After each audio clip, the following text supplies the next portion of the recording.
All right, ladies and gentlemen, I hope you had a wonderful day. The NASDAQ went up 2.5, the SPY 1.8, the Russell 1.99.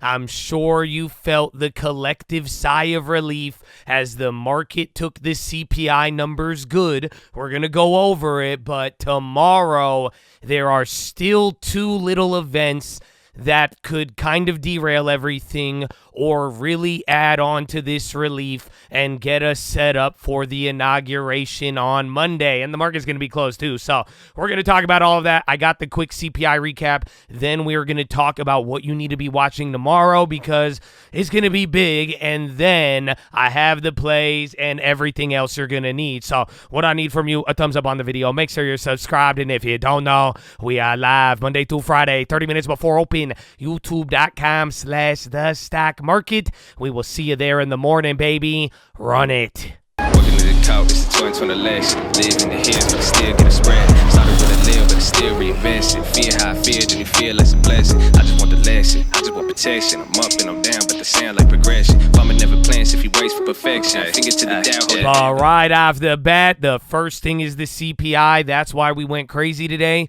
Believe it or not, it was actually the best day for the NASDAQ since early November, aka the election. And what happened was that the least expected thing happened. I mean, everybody was talking inflation, hot or cold. I even gave you my ideas yesterday, but what ended up happening, one gauge of inflation went up, the headline inflation, that is including food and energy, and then if you exclude food and energy and look at the core, that came in below expectations. So like we said yesterday, the expectations were already very hot. Remember, even the Fed, the Beige Book today, and a lot of the Fed speakers, they all said it.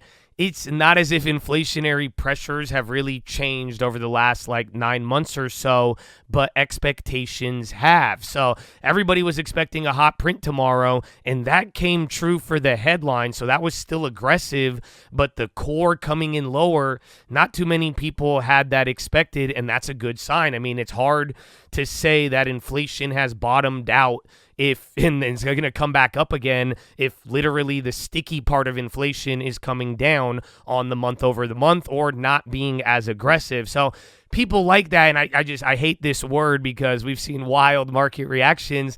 They called this Goldilocks, not too hot, not too cold. Again, it was just enough to get the bonds chilled out, didn't make things worse. Again, everything's good, the economy, activity, and all of that, and yeah, that's what we got now. This is where it leads into tomorrow because quickly in the morning, people bonds were already up a little bit. And if you're not realizing it too, maybe before we get into those two big events tomorrow, because this is the same exact thing is going to play out. Don't forget the bonds. So I'll give you even some technicals. Now, people are starting to get bullish on bonds after today. They're even saying now if we break through 4.6, this was a support level on the high going through. Your next stop on the way down is going to be 4.4 like we've talked about. I'm glad I told you this literally in advance. I gave this to you early. People are talking about the bond pump fakes, and now they're bringing up even what happened in April, not necessarily 2023 because that was huge, but we'll see where that all plays out. But the fact of the matter was no bad news there because of the core. Yeah, headline may have been higher, but that core kind of paints a calmer picture. The bonds didn't get blown out. We have yet to break through and do that cascading. We've still been watching. This takes off that pressure, and then the equities are able to do their thing again. Now, that's why tomorrow it is still the exact same thing you got to look at. The data may be different, and we'll even see how we close it. Even after Trump, man, this is still going to apply until the bonds get out of the danger zone. So that being said, now watch the bonds in dollar tomorrow, but the first event that you need to be looking for is going to be the retail sales. This is actually going to have the ability to move us. It's not like retail sales is the set-all, be-all of the economy, but again, people are looking for signals of inflation coming back or dissipating. PPI was good. Today was good with core. If you have a extremely hot retail sales because of the holiday and prices paid and economic activity was up, then that may kind of add a little bit of worry to the bonds again. If you go look at the dollar, started out low, but it kept climbing up again. That thing is not, you got to watch out for it. So a strong retail sales you could quickly dissipate some of the momentum that we have. So if it's strong tomorrow, that's going to be bad. If it's a weak retail sales, I think that's going to support the bonds. Maybe it gets us to 4.4, but 20 basis points is a lot. Maybe by the end of Friday or beginning of next week, if all goes well. But then if retail sales is hot, that I wouldn't get so excited just yet. But assuming that there isn't a problem tomorrow, based on the CPI, if there's nothing extreme enough to really get you in the position you were at with the bonds just a couple of days ago, barring a black swan, I think you have now gotten the immunity coconut.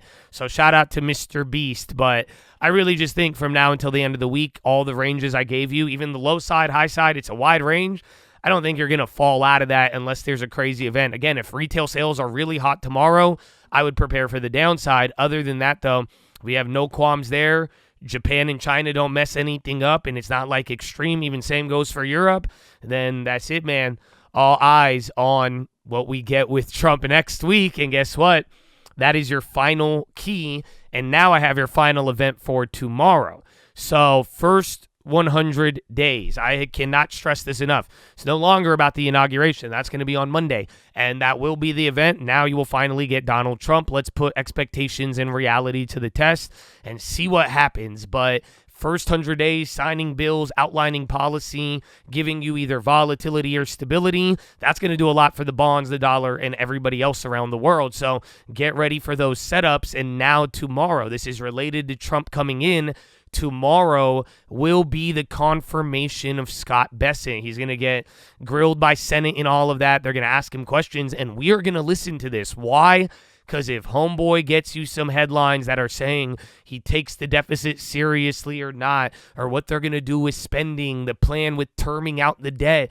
I mean, dude, there's a lot of things you could say that can move the bonds and really change things. This is a powerful person now, and I told you even before the election, even as Trump was coming in, even before Trump won, I was telling you to pay attention to the treasurer, and guess what? We get that confirmation hearing tomorrow. So that's going to be your little subtle event that might be able to move things. So your two things tomorrow, retail sales got a little bit more hype, and now Scott Bessent hearing. We will see where it takes us. And now let us get into the plays. So right off the bat, I think we got to talk about it, man. I'm going to throw you a bone, Quantum. So the Quantum stocks, why I'm throwing you a bone, I feel like I've given you guys good updates. I gave you a good price when all of it started with that first Google update. Oh, wow, even Qubits, this is one of them. They're going crazy after hours. There's been a lot of back and forth. They all pretty much share this chart. That's Qubits. Again, remember Rigetti, IonQ. Some are doing better than others, but they all had this kind of crazy end-of-the-year move.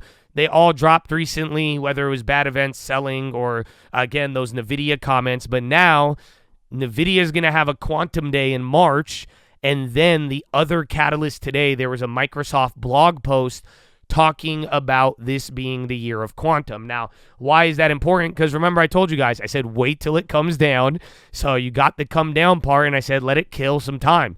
It's going to probably hold a price for a couple of days, a couple of weeks, and that's when you get in. You don't get in on the highs. You know, you could try to catch the falling knife, but like I'm saying, just let that thing decay a little bit and play the next catalyst. So now you have the catalyst, but I'll tell you, this one's not as strong. I think the NVIDIA quantum day in March, that could be big, but it's kind of weird. I think even Jensen's like, wait a minute, we could probably make a lot of money on this. Why did I say it so far? He probably didn't know there was a stock trend. I'm being dead serious, but because that's kind of random considering he helped bring it down the other day.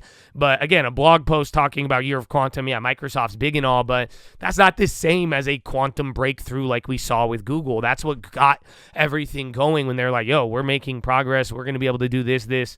Look at what we got going. That's what got people excited. So people could have opinions and all of that, but we kind of want like a update in technology. I think that's going to be the next wave of hundreds of or thousands of percents, God knows what, on some of these names. But for now, I think it's still going to dance in decay and then get to play that game. So we'll see where it takes us. Wanted to give you guys an update. I know some of you like that, so let me know what you do with it, baby. Post them plays. But that is play number one. And play number two, again, I can't stress this enough. Scott Bessent tomorrow, and then even coming into the inauguration in the first 100 days, KRE, ARC, BETO, and the dollar. There's even some other ones, up and down. I encourage you to go back to the other videos, or if you know those trades that we were playing, pretty much every single Trump trade, they are still in play. I cannot stress this enough. If anything now, it's going to be time to prove themselves. So I said this earlier today on stream. If you don't have any ideas, right, you're like, what do I play? What do I do? I don't know what to do. Oh, man, what's going on?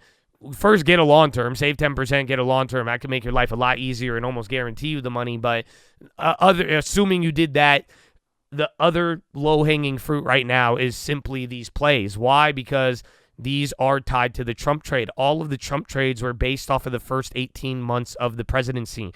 It wasn't just one day. It wasn't just inauguration, the election, all of that. So this is going to be the proving grounds depending on what types of bills are signed, what deregulation we get, so on and so forth. Think about all the solar and infrastructure plays after Biden got in.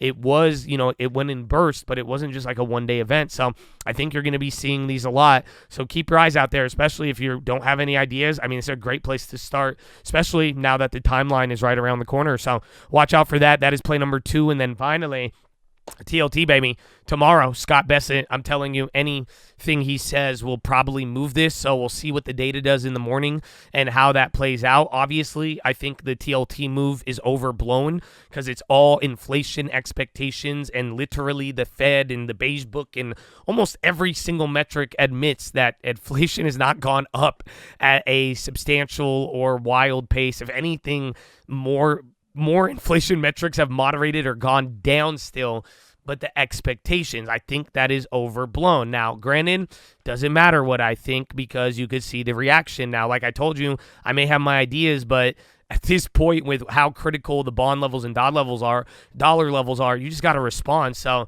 the way I'm looking at it, like we're saying, we're watching to see if it breaks or not. But now with Scott Bessent and even moving forward, the first sign of like political stability, I put /gridlock because you got to realize political gridlock would actually give stability.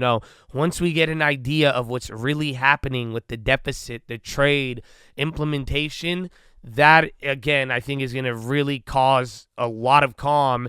And since the underlying inflation isn't really rocketing, if you can get stability with that policy that has everybody shaken up, that's going to kind of be your signal. Now, like I told you on those charts, some people are already getting bullish again, so watch out for the front run. But all in all, this is the general idea. People are scared if the bonds break. That could cause one reaction. The moment you check that political stability box and we could start getting rid of our imagination of what the big bad orange wolf is going to do, or let's see if Scott Bessent could balance it, then we're going to be able to calm and smooth things out. And then we'll see if it's overblown and overshot. Maybe it overshoots back on the bounce, and then we kind of find an equilibrium. But that's kind of the event you want to be looking out for. So that's the third play. We'll see what happens. I could consider some more tomorrow. Last play I made was those March ones after the first KREs. Those got clapped. We still got time, so we'll see. But generally, I would have to make an average most likely. But I will be shopping around, but no guarantees. But